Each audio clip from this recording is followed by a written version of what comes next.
What's up gang, we're back with another Red Dead Redemption 2 video, and a lot of cool new details are coming our way from a Dutch magazine that has an article on a brand new 5-hour hands-on preview. In fact, we have multiple news outlets with their very own previews that were posted in the past 24 hours, and we'll cover some of the information in there as well later into this video. There is a fair bit amount of spoilers in some of these, but don't you worry, I will avoid everything story related and only stick strictly to gameplay and mechanics, so it's going to be safe, but I will advise you not to go too much into these articles themselves as they contain quite a bit of spoilers. Nonetheless, I'll start with the Dutch magazine that I was talking about, as there are some very good questions being answered over there, and one of the first things being asked was regarding the saddle and what would happen to your saddle once the horse dies, for example in the middle of nowhere with no town nearby to go to.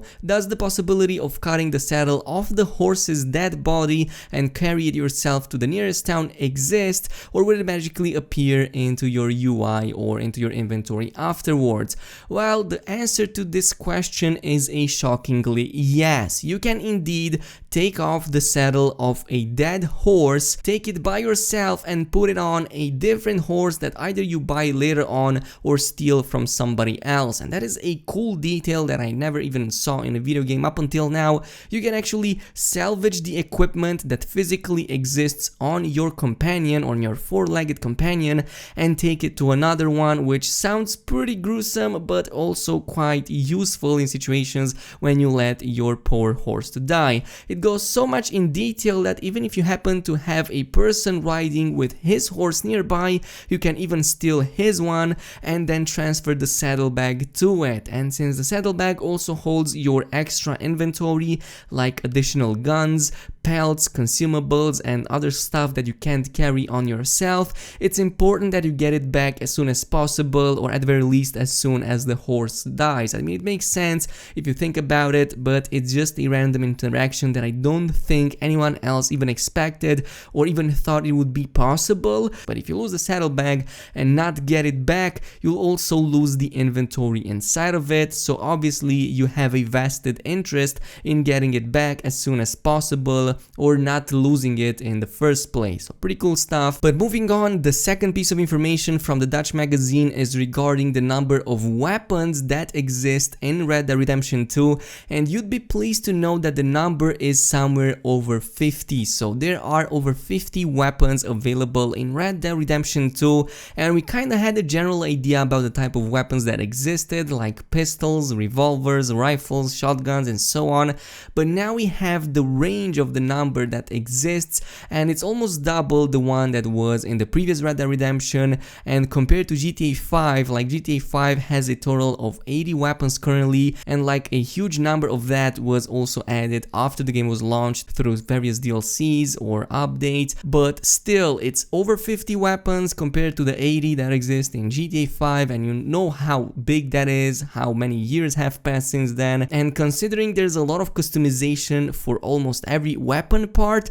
you're looking at much more variation than ever before. So this is just insane. There are many other nice details in the article itself on top of this, like the fact that the fast travel is something you unlock later on into the game. While you kind of have to do a few missions, it's not immediate, but it's going to be in the beginning hours of the gameplay itself, and there is definitely a lot more information you can go ahead and check. The article itself isn't going too much into the spoilers territory, but these are the most important informations that I was able to extract. Moving on to another great detail about what makes the world in Red Dead Redemption 2 feel so alive, we finally have an answer for it.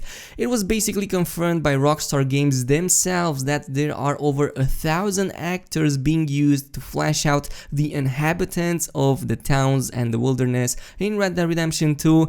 Each non-player character in the world has their own personalities and mood states, which which can be calmed or escalated by talking to them with the use of the left trigger and choosing a dialogue option. As a matter of fact, it goes into so much detail that should you barge into somebody on the street randomly, you might have to apologize if you are looking to avoid a quarrel. So like people will start fighting you if you bump into them and not apologize, which sounds pretty freaking interesting.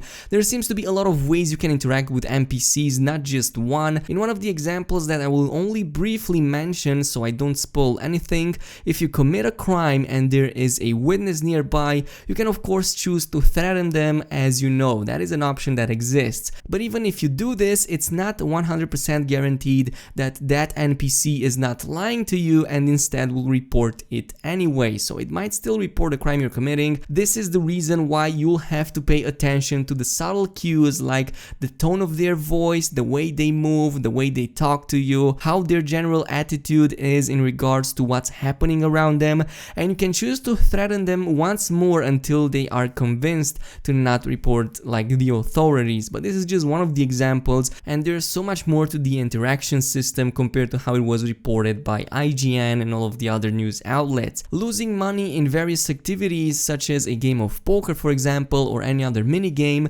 this time around will not automatically deduct money from your wallet like it was in the previous game. Instead, after losing the game, you have the option to either give the money yourself freely or not, in case in which you're probably going to have to fight whoever won against you. But that is an amazing detail. It's such a small change that adds so many possibilities, and yeah, you can lose a game, not pay up, and then fight or threaten or even rob the other person who you just played with. I'm not really sure if this can work with your gang members, but yeah, I think it's going to be a small distinction depending on the scenario, but there's a possibility for this to happen in the game, which I find very amusing. Another amazing interaction was being shown on how animal behavior works in the game, and it is just as unpredictable as you would expect it in real life. One example was given, and I'm not gonna spoil too much here, but a random NPC was putting horseshoes to his horse, and then all of a sudden the horse gets startled for some reason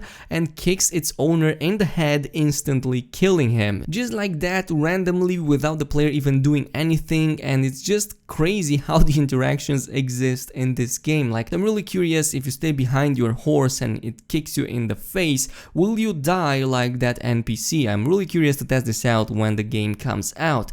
Speaking of gameplay related stuff, HUD customization was confirmed to have 3 options, which are default, minimize, and finally off. So yes, if you want to go for full immersion, you can completely disable the HUD in the game, and these options are accessible by pressing the down button on your D-pad to toggle between one of these settings. Legendary animals are also making a comeback, and the game introduces you to one in like the beginning scenes of the game, or at least in the few missions that begin the game. Every species in the game has one legendary specimen that upon killed and skinned will offer you the possibility to use its hide to craft unique looking pieces of gear. So if you want to rock that amazing coat, you better skin some legendary animal, and there are a lot of species in the game to choose from, and this is going to be just wild. The soundtrack, which features over 190 individual music pieces, is also fully dynamic, and it all changes subtly